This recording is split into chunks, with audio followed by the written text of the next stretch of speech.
Olá, tudo bem? Bom, neste e nos próximos vídeos nós vamos abordar a questão de previsões para o futuro. Tá?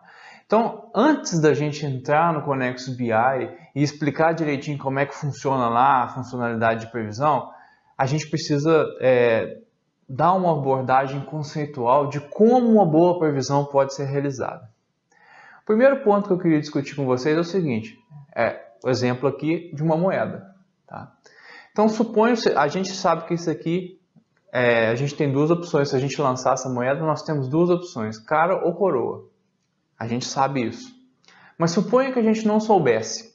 Suponha que eu tenha lá no meu dado histórico que foram lançadas 5 vezes a moeda e nessas 5 vezes, 4 vezes foi cara e uma vez foi coroa.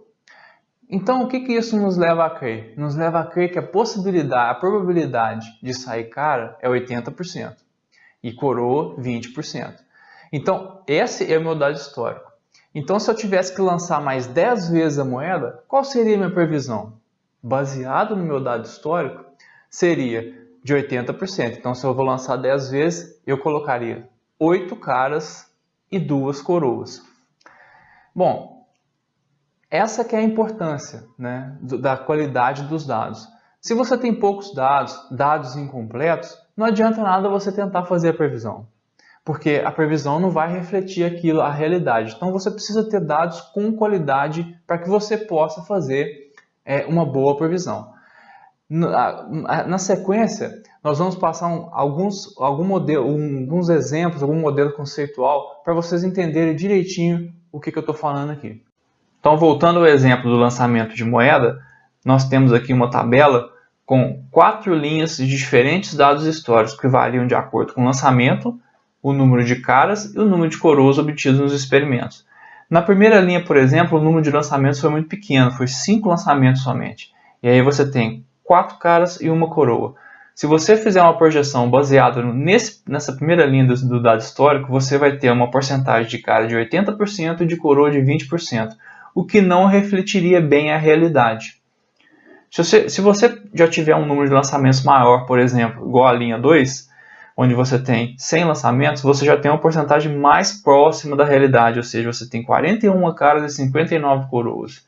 Então já é bem próximo da realidade de, no caso, 50%.